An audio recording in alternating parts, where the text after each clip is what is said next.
유동규 진술이 일관됐다. 조병구 판사 과거 판결은 김호경 에디터.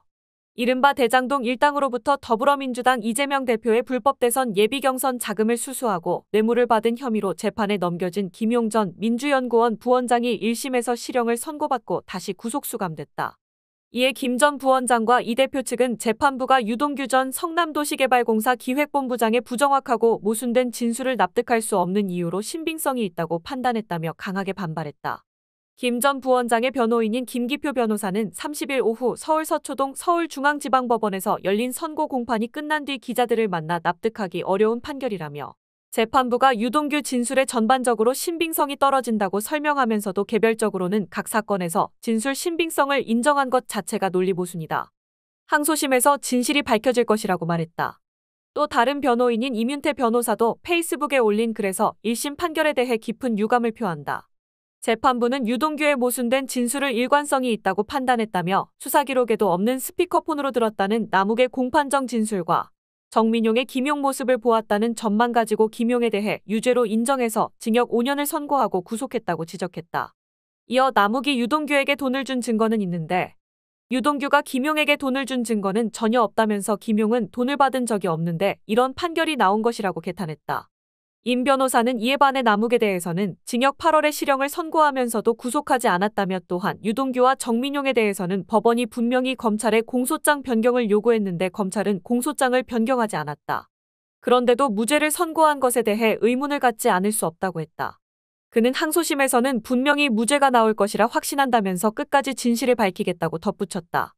김 전 부원장은 이날 선고 뒤 직접 입장을 밝히려고 했으나 예상 밖의 법정 구속까지 되면서 곧바로 구치소로 향했다.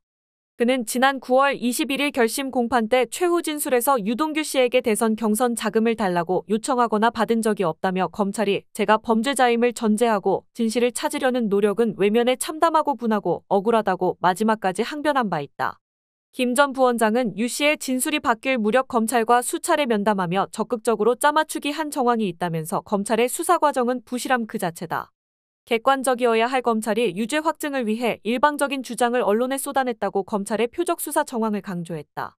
김 전 부원장은 지난 8월 17일 공판 때는 사기꾼들의 터무니없는 소설이라고 항변하기도 했다.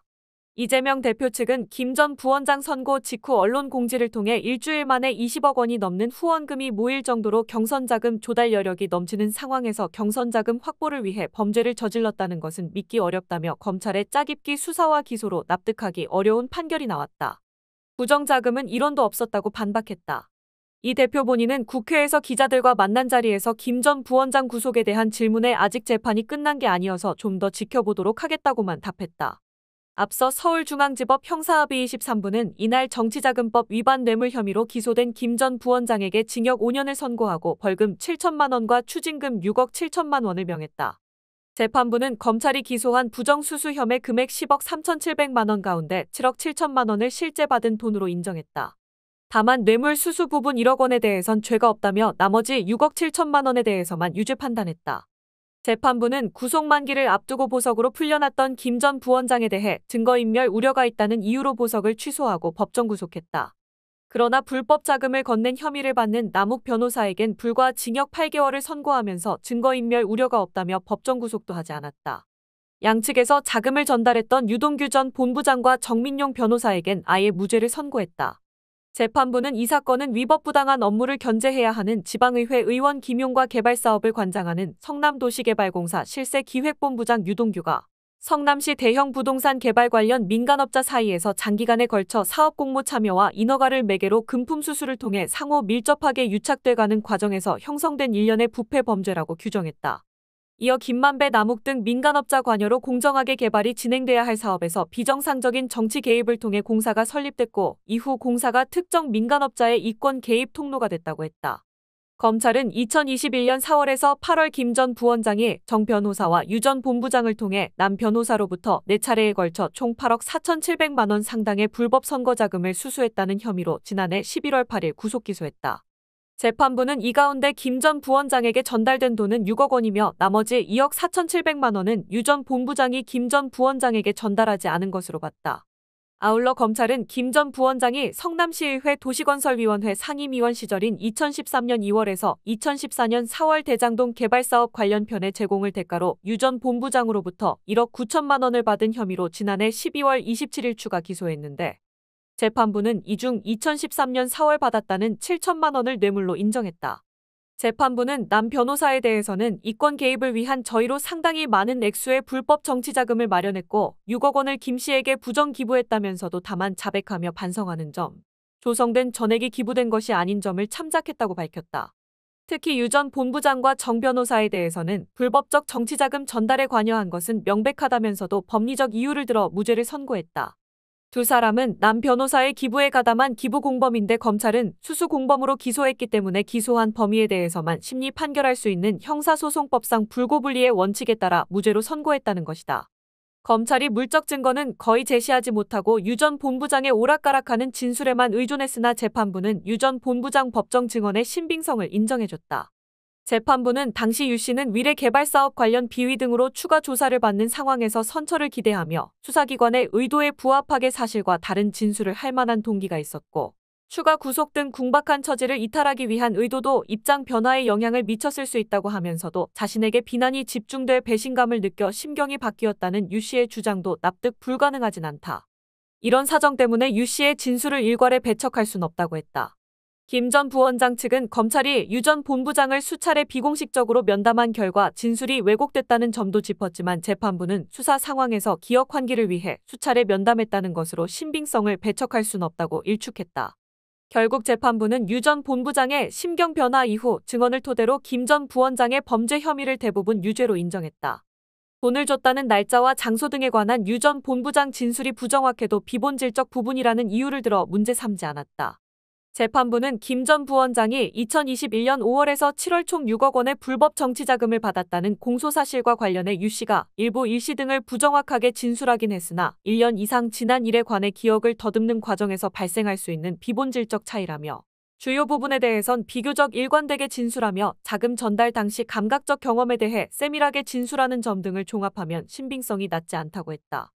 2013년 4월 김 전 부원장이 유 씨에게서 뇌물 7천만 원을 전달받은 혐의에 대해서도 유 씨는 김 전 부원장의 거주 아파트 동수 등 일부 부정확한 진술을 하긴 했으나 비본질적 부분이라며 교부 전후 경위나 교부 당시 상황에 대한 묘사가 구체적이고 자연스럽다고 평가했다.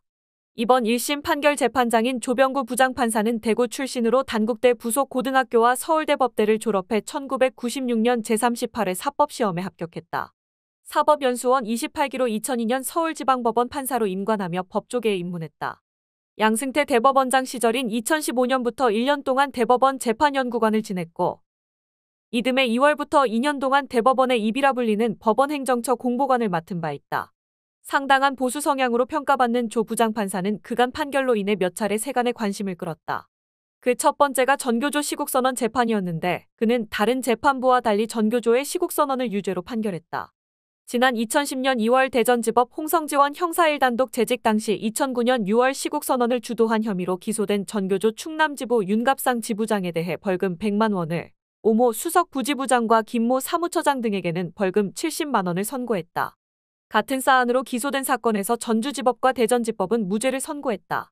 2018년 8월에는 안희정 전 충남지사의 성폭행 혐의 1심 재판에서 무죄를 선고해 큰 논란을 낳았다. 당시 조 부장판사가 재판장을 맡았던 서울서부지법 형사합 21부는 피해자의 심리 상태가 어땠는지를 떠나 피고인이 어떤 위력을 행사했다거나 하는 정황은 없다.